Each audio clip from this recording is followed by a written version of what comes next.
Hello everybody and welcome to episode 2 of Janan's Thoughts. In today's episode, I will be talking about weather apps. Okay, so I know this is a bit of a random topic to be talking about, but I figured everybody uses weather apps, so why not discuss weather apps, man? We all want to know what the weather's doing. We all want to plan stuff depending on the weather, so that is why I will be talking about weather apps today. So I'm pretty sure most people just use the default weather app that comes with their device, but there are benefits to using alternative apps, and in this episode I'm going to explain why. I've always used default weather apps until like a few years ago when I started using other apps. I tried a lot of apps like AccuWeather, Yahoo Weather, and a lot more, but I have recently settled on my top 3. So my top 3 weather apps are number 1, the stock Apple weather app.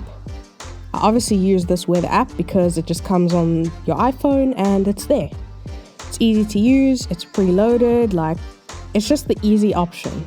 But I find it is a bit too basic for me. So when you go in, your city or town is shown with a 2-word description of the current weather and the temperature. Then as you scroll down, there's an hourly forecast and then a daily forecast for the next 9 days. It also shows such info as sunrise, sunset, chance of rain, humidity, and wind.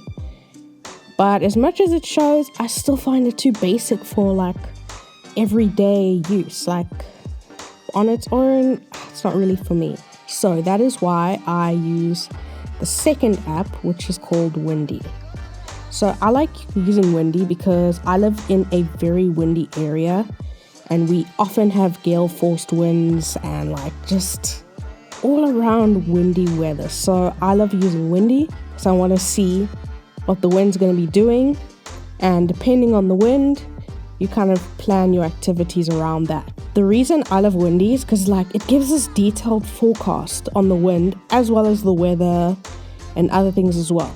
So when you open up the app, a weather map/radar map is shown and it displays the direction of the wind using color and animation, which is cool because you feel kind of like a weather person looking at that map, even if you don't quite know what it means.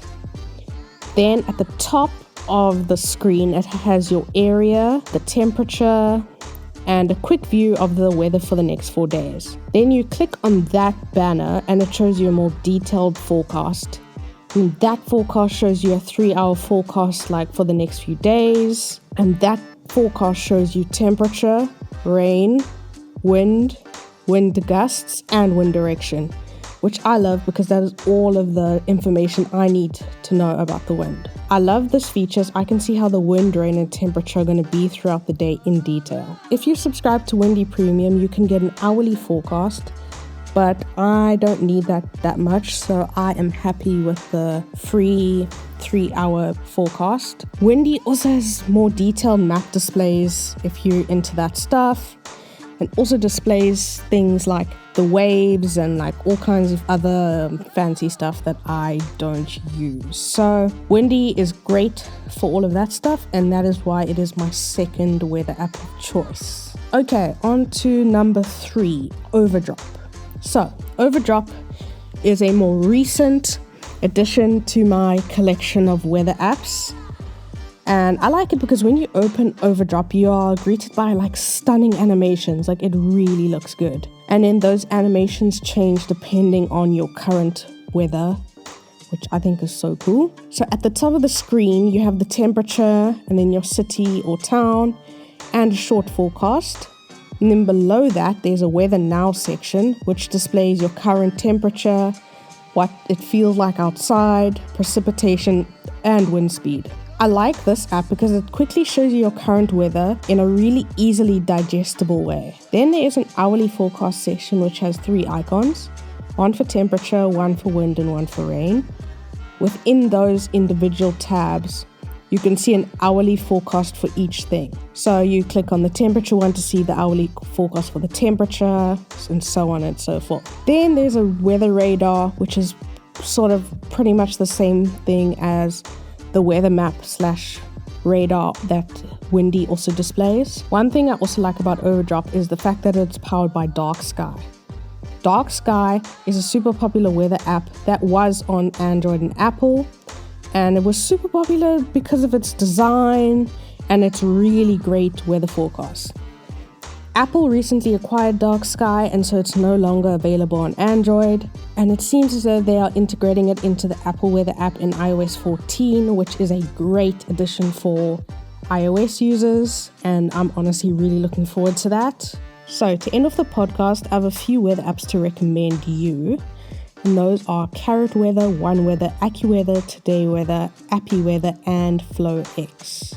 So if you have never used a weather app other than the default one that comes on your device, I would highly recommend giving one of these apps that I mentioned a try, because I think you'll find one that suits you. So guys, the Apple Weather app, the Windy app, and Overdrop are the 3 apps I use on a daily basis. I kind of take a look at each one in the morning, and then so depending on the information I gather from all 3 apps, I get a pretty good overview of what the weather is going to be like for the day. I would love it if you would let me know what weather apps you use, and if you have any that you could recommend I use, let me know on Twitter, or if you use the Anchor app, you can also let me know there. Thank you so much for listening to this episode of Janan's Thoughts. I hope you'll be back for the next episode. Bye.